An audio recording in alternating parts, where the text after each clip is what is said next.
আসসালামু আলাইকুম। সবাইকে স্বাগতম কেরিম স্কুলের আজকের ম্যাথ ক্লাসে। আপনাদের সাথে আছি আমি নাফিজ ইসলাম এবং আজকে আমরা আলোচনা করব হচ্ছে সমাবেশ নিয়ে। চলুন তাহলে শুরু করা যাক। সমাবেশ মানে আসলে বোঝায় যে আমি কতগুলো জিনিস থেকে একটা বা সার্টেন কয়েকটা জিনিসকে আমি বাছাই করে নিব। তো এই বাছাইটা আমি অনেকভাবেই করতে পারি। তো ধরা যাক আমার কাছে হচ্ছে 3টা অক্ষর আছে x y z। এই 3টা অক্ষর থেকে আমি প্রত্যেকবারে হচ্ছে 2টা করে অক্ষর বাছাই করব। তাহলে কতভাবে বাছাই করতে পারি? x y, না হলে হচ্ছে y z, না হলে হচ্ছে z x। তো এই বাছাই করার গ্রুপ তাহলে আমার কয়টা হলো? একটা, দুইটা, তিনটা, x y y z z x। এখন এই 3টা গ্রুপ বাছাই করা কিন্তু আমার জন্য ইজি ছিল, কারণ আমার স্যাম্পল সাইজটা ছোট ছিল, 3টা অক্ষর ছিল। তো যদি আমাকে 3টা অক্ষর না দিয়ে আমাকে বলতো যে 26টা অক্ষর থেকে 2টা অক্ষর কতভাবে বাছাই করতে পারি, তাহলে কিন্তু আমাদের জন্য অনেক বেশি ঝামেলা হয়ে যেত। কারণ তখন প্রত্যেকবার A B B C C D D এভাবে করতে গেলে কিন্তু আমাদের অনেক টাইম কনজিউম হতো। তো এই ক্ষেত্রে আমরা হচ্ছে একটা ফর্মুলা ইউজ করি। সেই ফর্মুলাটা হচ্ছে আমার এনসিআর। এনসিআর মানে হচ্ছে আমি এন সংখ্যক জিনিস থেকে আর সংখ্যক জিনিসকে বাছাই করে নিচ্ছি। আমরা আগের ক্লাসে পড়েছিলাম হচ্ছে এনপিআর। এনপিআর মানে হচ্ছে এন সংখ্যক জিনিস থেকে আর সংখ্যক জিনিসকে সাজানো, আর এনসিআর মানে হচ্ছে এন সংখ্যক জিনিস থেকে আর সংখ্যক জিনিসকে বাছাই করা। তো এনসিআর কে লিখতে পারি হচ্ছে n factorial divided by n minus r whole factorial into হচ্ছে r ফ্যাক্টোরিয়াল। আর এনপিআর কে আমরা লিখতে পারতাম হচ্ছে n factorial divided by n minus r whole factorial. তো আমরা কিন্তু দেখতে পাচ্ছি যে এনপিআর আর এনসিআর অনেকখানি সিমিলার, খালি এনসিআর কে নিচে একটা এক্সট্রা 1 বাই r ফ্যাক্টোরিয়াল দিয়ে গুণ করে দিচ্ছি। তাহলে আমরা কিন্তু লিখতে পারি যে npr is equal to actually ncr into হচ্ছে r ফ্যাক্টোরিয়াল। এটাও কিন্তু আমার একটা ফর্মুলা। ঠিক আছে? তো আমি যেটা বলতেছিলাম যে তাহলে 26টা অক্ষর থেকে আমি 2টা অক্ষর কতভাবে বাছাই করতে পারি এই ফর্মুলার মধ্যে বসাই দেই। তাহলে আমার n এর ভ্যালু হচ্ছে এখানে 26 আর r এর ভ্যালু হচ্ছে 2। তাহলে আমার आंसर আসবে 26c2। তো এইটাকে আমরা তাহলে বের করব কিভাবে? 26 factorial divided by 26 minus 2 whole factorial into হচ্ছে 2 ফ্যাক্টোরিয়াল। তার মানে হচ্ছে 26 ইনটু হচ্ছে 25 ইনটু হচ্ছে 24 factorial divided by 24 factorial into হচ্ছে 2 ফ্যাক্টোরিয়াল। তার মানে এটা যদি কাটাকাটি করি আমার আসছে 13 ইনটু 25 অর্থাৎ হচ্ছে 650 ডিভাইডেড বাই 2, দ্যাট মিন্স হচ্ছে 325। ওকে, তাহলে আমরা 325 ভাবে বাছাই করতে পারি। এখন এই সেম ফর্মুলা অ্যাপ্লাই করে কিন্তু আমি ছোটটাও করতে পারতাম। সেই ক্ষেত্রে আমার আসতো হচ্ছে 3c2 3c2 এর ভ্যালু হচ্ছে 3। কিভাবে আসলো? এই 3 factorial divided by 3 minus 2 whole factorial into হচ্ছে 2 ফ্যাক্টোরিয়াল, অর্থাৎ 3 ফ্যাক্টোরিয়াল ডিভাইডেড বাই 2 ফ্যাক্টোরিয়াল মানে হচ্ছে 3। আশা করি আমরা সমাবেশের বেসিক কনসেপ্টটা ক্লিয়ার হয়ে গেল। চলুন তাহলে এবার আমরা ম্যাথ শুরু করে দেই। তো প্রথম ম্যাথে বলেছে যে ফেজ শব্দটার বর্ণগুলো থেকে 2টা বর্ণ নিয়ে কতভাবে বাছাই করা যেতে পারে। তো ফেজ শব্দটার অক্ষর আছে কয়টা? একটা, দুইটা, তিনটা, চারটা, পাঁচটা। তো আমি 5টা অক্ষর থেকে 2টা অক্ষর নিচ্ছি, তার মানে n এর ভ্যালু হচ্ছে 5 আর এর ভ্যালু হচ্ছে 2। তাহলে কতভাবে বাছাই করতে পারি? NCR মানে হচ্ছে 5c2, দ্যাট মিন্স হচ্ছে 5 factorial divided by 5 minus 2 whole factorial into হচ্ছে 2 ফ্যাক্টোরিয়াল। তার মানে 5 factorial divided by 3 factorial 2 factorial. তাহলে কাটাকাটি যদি করি তাহলে 5 ইনটু 4 ডিভাইডেড বাই হচ্ছে 2 ফ্যাক্টোরিয়াল, অর্থাৎ আমার আসছে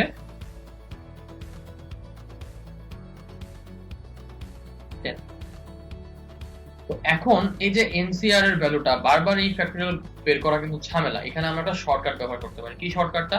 এই দেখুন, আমরা যদি 5c2 কে লিখি তাহলে আমরা কিন্তু এক পর্যায়ে এটাকে শর্টকাট অ্যাপ্লাই এভাবে করতে পারি যে নিচে যেহেতু 2, তাহলে আমি উপরের এই n এর ভ্যালুকে 2 ঘর পিছন দিকে নিব।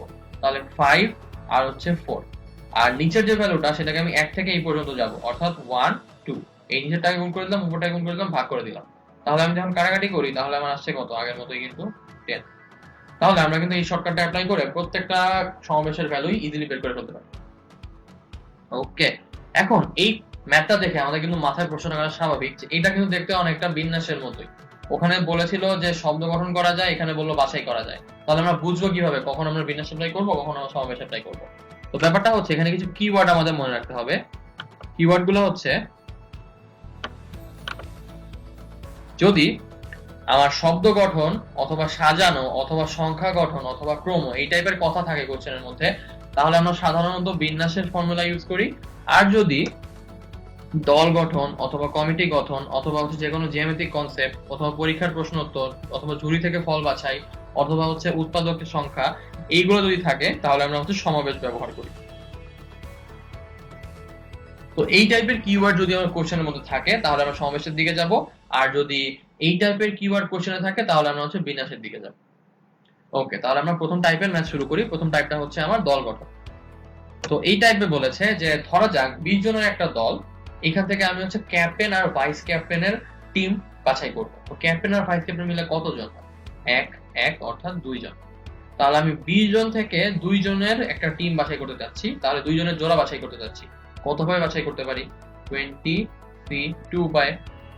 মানুষ ছিল 20 জন, বাছাই করছি হচ্ছে 2 জন। তার মানে হচ্ছে ওই আগের মতো সূত্র দিয়ে ভাঙাই দেই। তাহলে 20 কে আমি পিছন থেকে কয় ঘর যাব? 2 ঘর যাব। তাহলে হচ্ছে 20 ইনটু হচ্ছে 19। নিচে হচ্ছে 1 থেকে শুরু করে 2 পর্যন্ত যাব, তাহলে 1 ইনটু হচ্ছে 2। তাহলে আমার অ্যানসার আসছে হচ্ছে 190টা। অর্থাৎ 190 ভাবে এদেরকে বাছাই করা যেতে পারে। এরপরটা বলেছে 6 জনের একটা দল থেকে সমান সংখ্যক প্লেয়ার নিয়ে কতভাবে দুইটা দল গঠন করা যায়। তো 6 জনের একটা দল থেকে সমান সংখ্যক প্লেয়ার নিলে কতগুলো প্লেয়ার নিব? 6/2 অর্থাৎ 3 জন প্লেয়ার। তাহলে প্রথমবারে 6 জন থেকে 3 জনকে আলাদা করে ফেলি। কতভাবে আলাদা করতে পারি? 6 3 উপায়। এখন আমার কাছে প্লেয়ার আছে কয়জন? 3 জন। তাহলে ওই 3 জন থেকে কি 3 জনকেই নিতে হবে। তাহলে 3 জন থেকে 3 জন কত উপায় নিতে পারি? 3 উপায়। তাহলে প্রথম দলের মানুষ নেওয়ার পরে কি সেকেন্ড দলের বাকিরা যাচ্ছে না? তাহলে কি এইটা অ্যাকচুয়ালি এটার উপর ডিপেন্ড করছে, তাহলে এটাকে কি করব? গুণ করে দিব। তাহলে আমার অ্যানসারটা হচ্ছে 6c3 ইনটু হচ্ছে 3c3। তাহলে আমার অ্যানসারটা আসবে হচ্ছে 6 ইনটু 5 ইনটু হচ্ছে 4 divided by 1 into 2 into 3 into হচ্ছে 3c3, মানে হচ্ছে 3 2 1 1 2 3। তাহলে এখান থেকে আমার আসছে এইটা কাটাকাটি করলে ডিরেক্ট 1 চলে আসে, এইটা কাটাকাটি করলে আমার আসে হচ্ছে 2 কাটা চলে যায় 20টা। তার মানে অ্যাকচুয়ালি 20 ধরনের আমার দল গঠন করা যায় যদি আমি 6 জন থেকে অর্ধেক অর্ধেক করে দুইটা দলে ভাগ করে দিই। পরটা বলেছে 12টা বইয়ের মধ্যে 5টা বই কতভাবে বাছাই করা যেতে পারে যেখানে দুইটা বই সবসময় থাকে। তাহলে আমার বই আছে হচ্ছে 12টা, খুব ভালো কথা। বাছাই করব 5টা, যার মধ্যে দুইটা অলওয়েজ থাকবে। তো দুইটাকে যদি আমি ইনক্লুড করেই দেই তাহলে 12 থেকে আমার দুইটা কমে যাবে, 5 থেকে আমার দুইটা কমে যাবে। তাহলে আমার এখন বই আছে হচ্ছে হাতে 10টা, চুজ করতে আমার হবে 3টা। তাহলে 10টা বইয়ের থেকে 3টা বই কতভাবে চুজ করতে পারি? 10c3 উপায়ে। তাহলে আমার অ্যানসারটা হবে 10 into 9 into 8 divided by 1 into 2 into 3। কাটাকাটি করি, তাহলে হচ্ছে 120 উপায়ে আমি চুজ করতে পারি। আশা করি ম্যাথটা আমরা বুঝতে পারলাম। চলুন তাহলে এবার আমরা পরেরটায় যাই। এবার আমাকে বলেছে যে 12টা বইয়ের মধ্যে থেকে 5টা বই আমি চুজ করব, কিন্তু দুইটা বই অলওয়েজ আমি বাদ রাখবো, মানে আমার চুজিং এর মধ্যে এই দুইটা বই থাকবেই না। তাহলে আমার বই আছে হচ্ছে 12টা, চুজ করব হচ্ছে 5টা, দুইটা বই অলওয়েজ আমার বাদ। তাহলে তো আমার মেইন জায়গা থেকে দুইটা বই বাদ যাবে, কিন্তু চুজ তো আমাকে সেই 5টাই করতে হবে, তাই না? তাহলে আমার এখন চুজ করতে হচ্ছে 10টা বইয়ের থেকে 5টা বই। কতভাবে চুজ করতে পারি? 10c5 উপায়। তাহলে আমার অ্যান্সারটা হচ্ছে 10 9 8 7 6 ডিভাইডেড বাই 1 2 3 4 5। কাটাকাটি করি, গেল। আর এখান থেকে 3 9 কাটলে আমার আসে 3, আর 4 আর 8 কাটলে আমার আসে হচ্ছে 2। তাহলে আমার আসছে হচ্ছে এত উপায় আমরা বাছাই করতে পারি। পরটায় যাই। তো পরটায় বলেছে 10টা জিনিসের মধ্যে 2টা জিনিস এক জাতীয়, বাকিগুলো হচ্ছে ভিন্ন ধরনের। এদের মধ্যে থেকে 5টা জিনিস কতভাবে বাছাই করা যেতে পারে? তো 2টা জিনিস হচ্ছে এক জাতীয়, বাকিগুলো হচ্ছে আলাদা, তাই না? এবার আমি 5টা জিনিস চুজ করব। তো যাদেরকে আমরা চুজ করব তাদেরকে আমি একটা বক্স বানাই ফেলি। তো যেহেতু 5টা জিনিস চুজ করবো, 5টা বক্স বানালাম। এবার যে যারা এক জাতীয় জিনিস তাদের মধ্যে থেকে আমি একটা নিচ্ছি, একটা হচ্ছে এক জাতীয়, বাকি 4টা হচ্ছে আলাদা। তাহলে এই একটাও ঘর কিন্তু ফিল আপ। তো 10টার মধ্যে 2টা যদি এক জাতীয় হয় তাহলে আমার বাকি আছে কয়টা জিনিস? 8টা জিনিস। তো এই 4টা ঘর কি ওই 8টা জিনিস দিয়ে ফিল আপ হবে না? তাহলে 8টা জিনিস দিয়ে চারটা ঘর কতভাবে ফিল আপ হতে পারে 8C4 উপায়। এবার আমি ওই দুইটা একই জাতীয় জিনিসের মধ্যে থেকে দুইটাকেই নিব, তাহলে আমার এই ঘরটাও ফিল আপ, এই ঘরটাও ফিল আপ। তো তার মানে হচ্ছে দুইটা এক জিনিস, তিনটা আলাদা জিনিস। তাহলে এই তিনটা ঘর 8টা জিনিস দিয়ে ফিল আপ করতে হবে। তাহলে 8টা জিনিস দিয়ে তিনটা ঘর কতভাবে ফিল আপ করা যেতে পারে 8C3 উপায়। তাহলে আমার অ্যান্সারটা হচ্ছে 8C4 প্লাস হচ্ছে 8C3, অর্থাৎ আমার আসছে 8 7 6 5 1 2 3 4 প্লাস হচ্ছে 8 7 6 1 2 3। তো কাটাকাটি যদি করি তাহলে এটা আসতেছে হচ্ছে 3 আর এই 3 বাদ, এখানে কাটাকাটি করলে আমার হচ্ছে 2, 5 into 2 হচ্ছে 10 into 7 মানে হচ্ছে 70, প্লাস এখানে কাটাকাটি করলে আমার আসছে হচ্ছে এটা বাদ, তাহলে 8 into 7 আমার আসতেছে হচ্ছে 56, অর্থাৎ হচ্ছে 126 উপায়ে বাছাই করা যেতে পারে। তো আশা করি আমরা ম্যাথটা বুঝতে পারলাম। চলুন তাহলে এবার আমরা পরেরটা যাই। এবার আমরা মান নির্ণয় করব। তো প্রথমে বলেছে 5C3 প্লাস 5C4 এর ভ্যালু বের করতে। তাহলে ওই যে আগের মতোই 5 into 4 into হচ্ছে 3 ডিভাইডেড বাই 1 into 2 into 3, তাহলে এই 3 বাদ, তাহলে আমার থাকছে হচ্ছে কাটাকাটি করলে 10। আর 5C4, এই যে 5C4 এখানে কিন্তু আমরা একটা সুন্দর থিওরি অ্যাপ্লাই করতে পারি। এই থিওরিটার নাম হচ্ছে আমার সম্পূরক সমাবেশ। মানে হচ্ছে আমি NCR ইজ ইকুয়াল টু লিখতে পারি হচ্ছে NCN মাইনাস R। তার মানে আমি 5C3 কে লিখতে পারি হচ্ছে 5C 5 মাইনাস 3, অর্থাৎ হচ্ছে 5C2। তার মানে আমি ধরা যাক 19C 17, এটাকে তাহলে লিখতে পারি কিন্তু 19C 19 minus 17 is equal to হচ্ছে 19C2। 19C2 কে কিন্তু আমরা শর্টকাট ইজিলি ভাঙাই ফেলতে পারি, কিন্তু 19C 17 কিন্তু ভাঙাইতে অনেক বেশি সমস্যা হয়ে যাবে। তাহলে এই শর্টকাটটা আমরা এখানে অ্যাপ্লাই করি। তাহলে 5C4 কে লেখা যায় কি 5C4 is equal to 5C 5 minus 4 মানে হচ্ছে 5C1, তার মানে হচ্ছে 5 বাই হচ্ছে 1 অর্থাৎ 5। তাহলে এই 5C3 plus 5C4 is equal to হচ্ছে 10 প্লাস 5 মানে হচ্ছে আমার 50। তাহলে মুখে মুখে আমরা ম্যাথটা করে ফেলতে পারলাম। ওকে, তাহলে আমরা এবার পরেরটায় যাই। এরপরটা বলেছে NC12 is equal to NC6 হলে n এর ভ্যালু কত। তাহলে এটা কি সম্পূর্ণ সমস্যার মধ্যে পড়ে যায় না? তো তার মানে NC6 is equal to NC12 হচ্ছে। তাহলে এখান থেকে আমরা বলতে পারি n এর ভ্যালু হচ্ছে 12 প্লাস 6 অর্থাৎ 8। তো আশা করি আমরা ম্যাথটা বুঝতে পারলাম। চলুন তাহলে আমরা আবার পরেরটায় যাই। এরপরটা আমাকে বলেছে যে NCR প্লাস NCR মাইনাস 1 এর ভ্যালু কত। তাহলে এটাকে আমরা এখন ভাঙাই দেই। তাহলে NCR মানে কি n factorial divided by n minus r whole factorial into r factorial plus NCR minus 1 মানে হচ্ছে n factorial divided by n minus r plus 1 factorial into হচ্ছে r মাইনাস 1 ফ্যাক্টোরিয়াল। তাহলে এবার আমি যদি n ফ্যাক্টোরিয়ালটা কমন নিয়ে নেই, এবার যদি আমি এদেরকে একটু সিস্টেম দেই, তাহলে আমার আসছে যে 1 divided by n minus r factorial plus n factorial divided by n minus r plus 1 factorial into হচ্ছে r মাইনাস 1 ফ্যাক্টোরিয়াল। তো এখন এখানে কিন্তু আমরা দেখতে পাচ্ছি যে n মাইনাস r প্লাস 1 আসলে এটার থেকে বড়, আর r মাইনাস 1 এর থেকে এটা আসলে বড়। তাহলে এদেরকে কিন্তু আমি ভাঙাই দিতে পারি। কিভাবে? এই যে n মাইনাস r ফ্যাক্টোরিয়ালটাকে রেখে দেই, আর r ফ্যাক্টোরিয়ালকে ভাঙালে আমার আসবে হচ্ছে r মাইনাস 1 ফ্যাক্টোরিয়াল প্লাস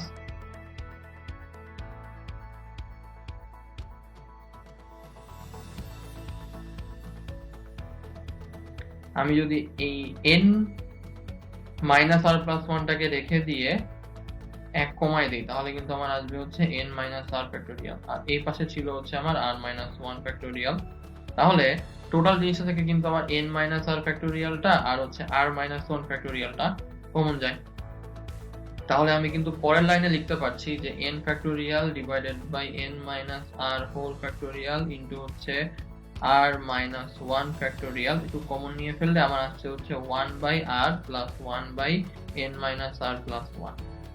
তো এখন এখান থেকে আমরা তাহলে লিখতে পারি যে n factorial divided by n minus r factorial into হচ্ছে r মাইনাস 1 ফ্যাক্টোরিয়াল ইন্টু হচ্ছে যদি ওখানে কাটাকাটি করি n minus r plus one plus r divided by হচ্ছে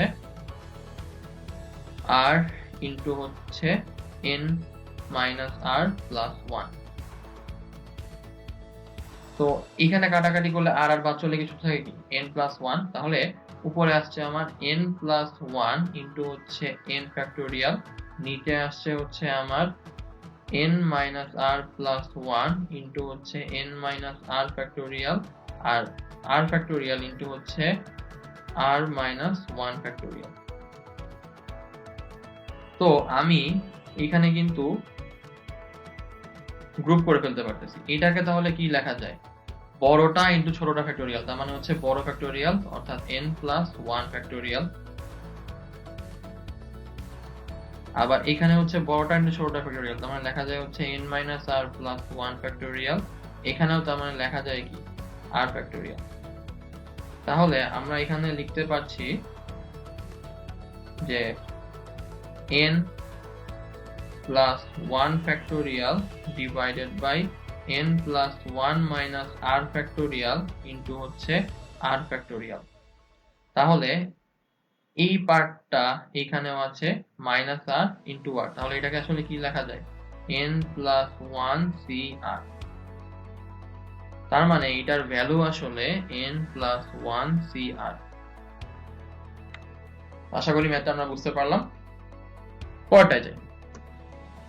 তো এর পরের টাইপটা হচ্ছে জ্যামিতিক কনসেপ্ট। জ্যামিতিক কনসেপ্ট মানে হচ্ছে আমি ধরা যাক আমাকে হচ্ছে কয়েকটা বিন্দু দিয়ে দিল অথবা হচ্ছে আমাকে একটা সরলরেখা দিয়ে দিল, এই সরলরেখা অথবা বিন্দুগুলা দিয়ে আমি হচ্ছে কতগুলো জ্যামিতিক শেপ বানাবো। যেমন ধরা যাক আমি ত্রিভুজ বানাতে পারি, আমি চতুর্ভুজ বানাতে পারি, আমি বহুভুজও বানাতে পারি। যেটাই বানাই না কেন সেটা আমরা হচ্ছে কাইন্ড অফ চুজ করে করে বিন্দু অথবা সরলরেখা নিয়ে বানাবো। এই কারণে হচ্ছে এখানেও আমরা কম্বিনেটরিজ বা সমাবেশ ব্যবহার করতে পারি। চলুন তাহলে কতগুলো ম্যাথ দেখে নিই। তো প্রথম ম্যাথ আমাকে বলেছে যে 10টা বিন্দু দিয়ে কতগুলো সরলরেখা গঠন করা যেতে পারে। তো সরলরেখা গঠন করতে মিনিমাম কয়টা পয়েন্ট লাগে? আমরা তো জানি যে সরলরেখা গঠন করতে মিনিমাম পয়েন্ট লাগে হচ্ছে 2টা। তাহলে এই 2টা পয়েন্ট দিয়ে আমি কিন্তু ইজিলি একটা সরলরেখা গঠন করে ফেলতে পারি। তার মানে আমার কাছে পয়েন্ট আছে এখন কয়টা? 10টা। তো 10টা পয়েন্ট থেকে আমি প্রত্যেকবারে হচ্ছে 2টা করে পয়েন্ট চুজ করব, তাহলে একটা করে সরলরেখা আসবে না?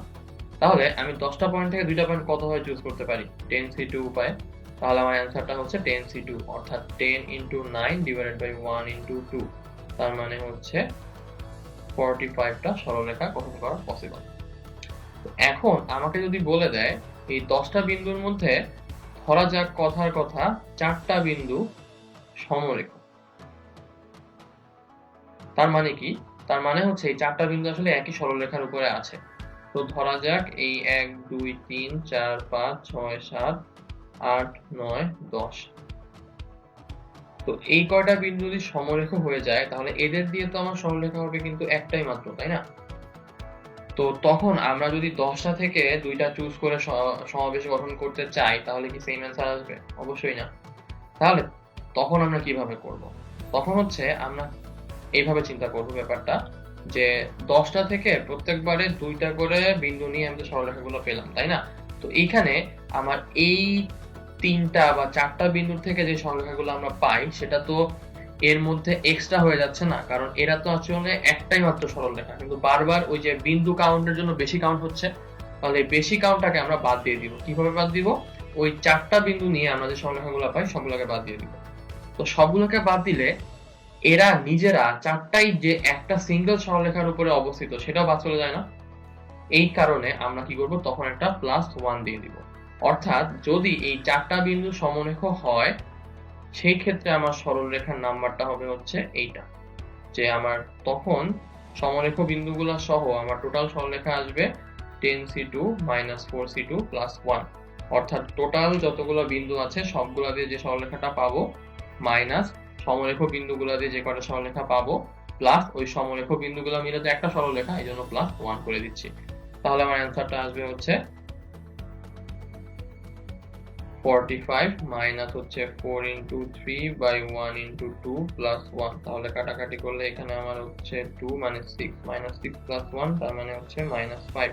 তার মানে হচ্ছে অ্যাকচুয়ালি আমার 45 minus 5 that means হচ্ছে 40টা সরলরেখা পসিবল। আশা করি ম্যাথটা আমরা বুঝতে পারলাম। তাহলে এবার পরেরটায় যাই।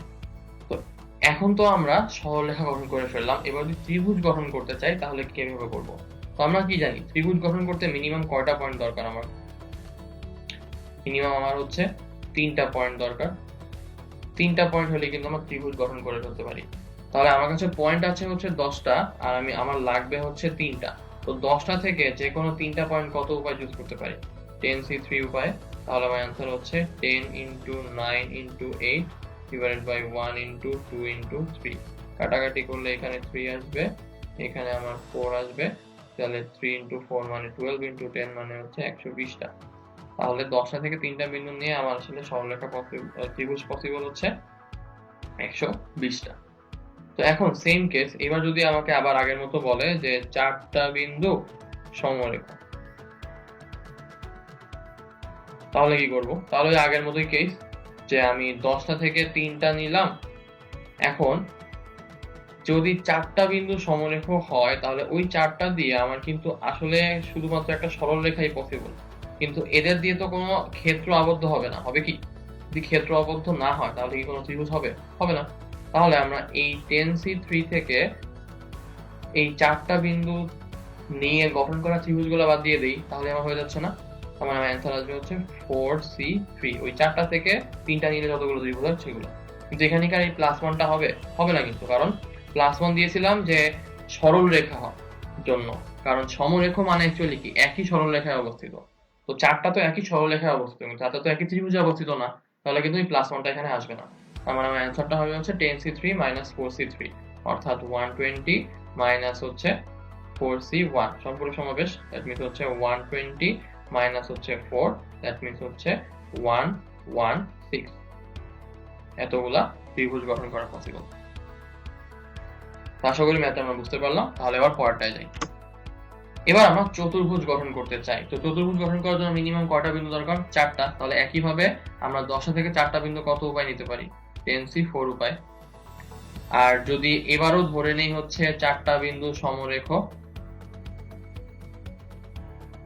তাহলে কি করব? তাহলে -4c4 করে দিব। তাহলে আমার অ্যান্সারটা আসবে হচ্ছে 10 9 8 7 1 2 3 4 -4c4 মানে হচ্ছে 1।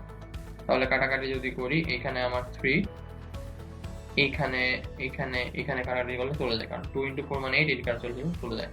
তাহলে এই 7 into 3 মানে 21 into হচ্ছে 10, তার মানে হচ্ছে 210 -1 তার মানে হচ্ছে 209। এতগুলা চতুর্ভুজ পসিবল যদি তারা মধ্যে 4টা আমার সমরেখ হয়। আর যদি 4টা সমরেখ না হয় তাহলে অ্যান্সার কত আসবে? শুধুমাত্র 10c4, তার মানে হচ্ছে 10c4 = আমার 210টা। তাহলে এতগুলা আমার চতুর্ভুজ পসিবল। এবার আসি হচ্ছে পরেরটা। এবার আমরা বৃত্ত গঠন করব। তো বৃত্ত যদি গঠন করতে চাই, তো আমার একটা বৃত্ত বানানোর জন্য মিনিমাম কয়টা পয়েন্ট লাগে এটা আমাদের জানতে হবে। তো একটা বৃত্ত যদি আমি গঠন করতে চাই, সেই ক্ষেত্রে আমার ত্রিভুজের মতোই 3টা মাত্র পয়েন্ট দরকার। তাহলে আমার কাছে এখন পয়েন্ট আছে হচ্ছে 10টা, সেখান থেকে আমি 3টা পয়েন্ট নিব। তাহলে 10টা থেকে 3টা পয়েন্ট কত উপায় চুজ করতে পারি? 10c3 উপায়। তাহলে আমার অ্যান্সারটা হচ্ছে 10c3, অর্থাৎ 10 9 8 1 2 3। কাটাকাটি যদি করি তাহলে আমার আসবে হচ্ছে আগের মতোই 120। তাহলে বৃত্ত গঠন করা যেতে পারে হচ্ছে 120টা। তো আশা করি আমার জ্যামিতিক কনসেপ্টের ব্যাপারটা ক্লিয়ার হয়ে গেল। তাহলে এবার আমরা পরের টাইপে চলে যাই। এবার আমাকে বের করতে বলেছে 1000 এর ভাজক কয়টা। তো ভাজক মানে আসলে কি? যেই সংখ্যাগুলো দিয়ে 1000কে ভাগ করতে পারি। তো ভাগ করতে পারি যেই সংখ্যাগুলো দিয়ে, সেগুলো কি আসলে 1000 এর উৎপাদক না? তো আমরা আসলে বের করতে যাচ্ছি যে 1000 এর এখানে উৎপাদক কয়টা। আমরা একটা ছোট সংখ্যা দিয়ে আগে শুরু করি। হ্যাঁ, ধরা যাক আমি হচ্ছে 8 এর উৎপাদক বের করতে চাই। তাহলে 8 কে আমি আগে উৎপাদকে বিশ্লেষণ করি। তাহলে আসবে 2 into 4, তারপরে আসবে হচ্ছে 2 into 2 into 2। তার মানে 8 কে আমার ভাঙালে আসলে হচ্ছে 2 to the power 3টা 2 পাই, তাই না? তো এবার আমার কাছে 2 আছে হচ্ছে 3টা, এখন আমি 3টা 2 থেকে যদি একটা 2 নেই তাহলে আমি পাই হচ্ছে শুধুমাত্র 2। 2টা 2 নিলে আমি পাই হচ্ছে 4, 3টা 2 নিলে আমি পাই হচ্ছে 8। যদি কোনো 2 না নেই অর্থাৎ 0টা 2 নেই তাহলে আমি পাই হচ্ছে 2 টু দি পাওয়ার 0 মানে হচ্ছে 1।